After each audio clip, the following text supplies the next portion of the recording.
So, ladies and gentlemen, good morning or good evening, depends where you are right now. It is our great pleasure to be with you today and to have the opportunity to present our latest achievements in the field of removing xenobiotics from the environment, using functions of both plants and bacteria, and exploring the interaction between those two organisms, plants and bacteria. Ella, could you please show the next slide?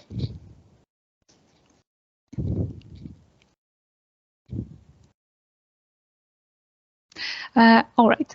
When discussing safe and effective removal of xenobiotics, we should remember that plants have been used for decades to eliminate pollutants and improve the quality of environmental matrices, such as soil, sediment, or water.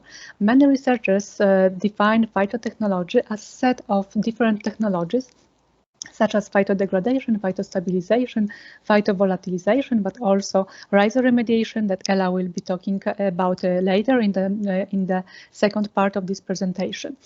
While these technologies are very effective, highly effective in removing compounds that are soluble in water, such as biogenic compounds or heavy metals, the challenge lies with organic compounds, especially persistent organic pollutants, such as dioxins, furans, PCBs, also the ergin, which are usually insoluble in water, and therefore plants simply cannot uptake them from soil, from the soil solution and translocate to above ground tissues. Next slide, please.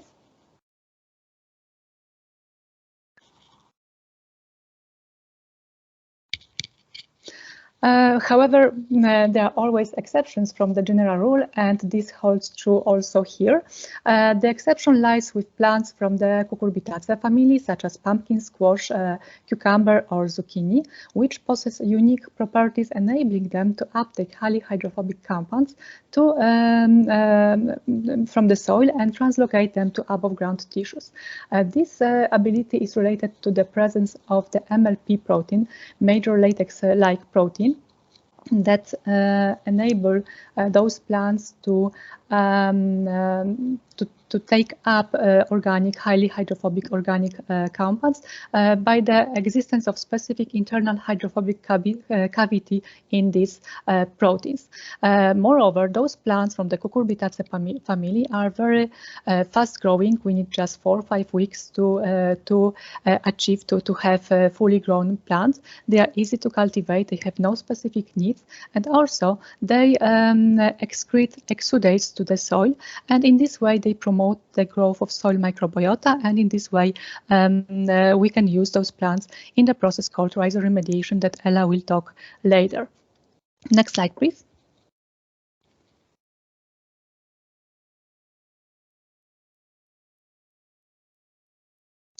Okay, so here you can see our results showing the efficiency of removal PCBs, highly toxic and persistent organic pollutants from the group of persistent organic pollutants from soil amended with sewage, sludge and sediments.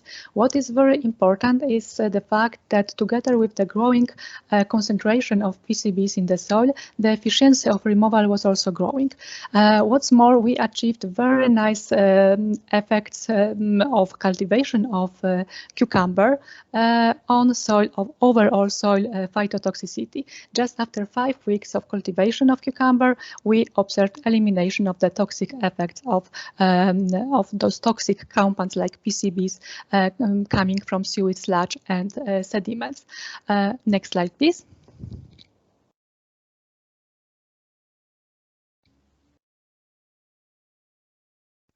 Besides cucumber, we also use zucchini to compare the efficiency of those two plant species. According to literature, zucchini is more effective in removal of variety of organic compounds, and that was also true in our research. As you can see, the yellow bars represent the removal efficiency of dioxins and furans from soil by using zucchini, and gray by using cucumber. Ella, could you please click? There is another. Yes. However, this efficiency was also related to the higher negative impact of dioxins and furans on zucchini health, as you can see on the slide, on the pictures, with the highest rate of sewage sludge applied. The zucchini was really suffering, growing in such contaminated medium, and this was also reflected in the production of plant stress enzymes. Next slide, please. Which you can see on the next slide here. Zucchini, the yellow bars show higher production, higher synthesis of plant stress enzymes like peroxidases, alpha tocopherol, and GST in comparison to cucumber. Next slide, please.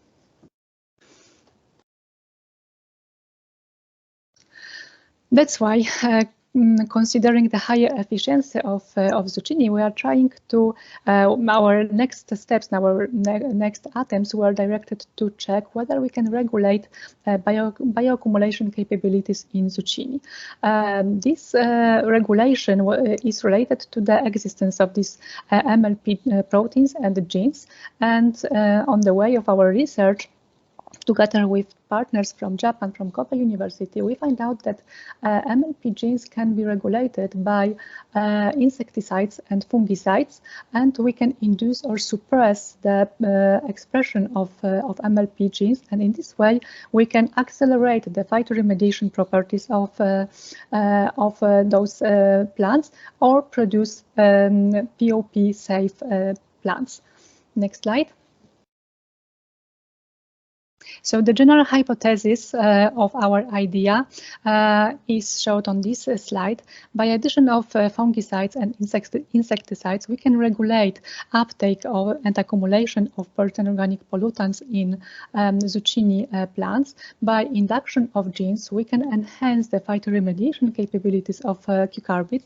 However, where we suppress the genes, we can produce safe POP-free vegetables. That is very important in the areas where there is deficiency of good quality soil, uncontaminated soil for production of food products. Next slide, please.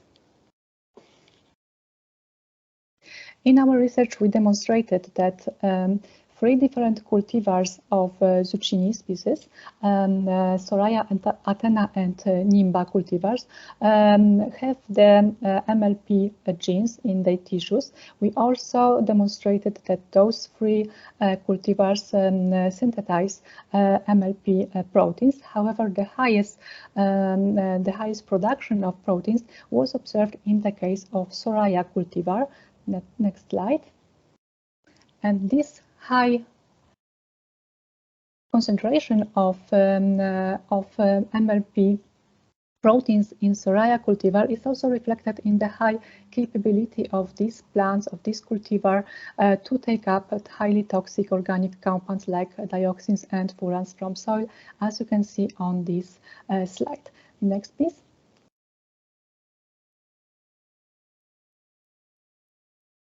Our next step was directed to check whether we can use fungicides to reduce the accumulation of those compounds in different cultivars of zucchini. Here you can see that together with the partner from Japan, from Kobe University, we checked several fungicides and insecticides and their influence on the regulation of bioaccumulation capabilities in zucchini. In some cases, we observe very high efficiency in decreasing the accumulation capabilities, especially for the eldrin, but also for pyren. In case of the opposite process, how to accelerate the phytoremediation properties of cucurbits, we are still working on that, and because we are running out of time today, I would like to give the floor to Ella, who will share results about the rhizobacteria-assisted phytoremediation and how we can enhance the removal of pollutants using plant secondary metabolites. Ella, the floor is yours. Thank you, Professor Urbaniak, for the first part of our presentation. And right now I would like to complement the presentation with some details on the role of plant-associated bacteria, especially rhizobacteria, which are particularly residing rhizosphere, so the root zone of the plant. And this is nothing new, that actually rhizosphere is one of the most active sites in ecosystems generally because of the interactions between plants and microorganisms. And right now we face the growing concern of enhanced phytoremediation. So before we were focusing more on the plants. However, we cannot forget about the associated microorganisms which can provide plant nutrients in stress conditions. They can influence the plant resistance to stressful conditions. They can produce many different compounds which will regulate the plant growth, which will, for example, also halate heavy metals. They will also play a major role in the degradation of organic pollutants. However, this interaction is not only one way, but the other way it also works vice versa. And the plants, they will excrete plant exudates, which are enriched with many compounds, which can play as a kind of enhancers for the microorganisms, which can in turn degrade the pollutants. And before we were also focusing on persistent organic pollutants. However, during the part of my presentation part, we will focus on other pollutants which are emerging contaminants. And let's focus now a little bit on PSM, so plant secondary metabolites, which can not only increase the bioavailability of pollutants, but also they can stimulate the growth of bacteria that are associated with plants. And also they can, as I said before, stimulate the biodegradation activity of rhizospheric microorganisms. Therefore, these interactions can, in consequences, stimulate the biodegradation of organic pollutants in the rhizosphere and lead to decrease of the ecotoxicity of the ecosystem.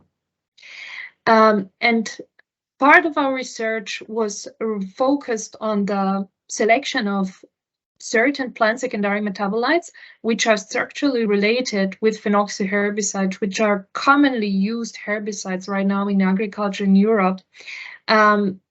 And we wanted to speed up the biodegradation in rhizosphere by adding certain compounds externally and also check them in the rhizosphere if they really influence and enhance the removal of phenoxyherbicides from the soil, which eventually will lead us to development of certain ecological biotechnologies in accordance to ecohydrology rules.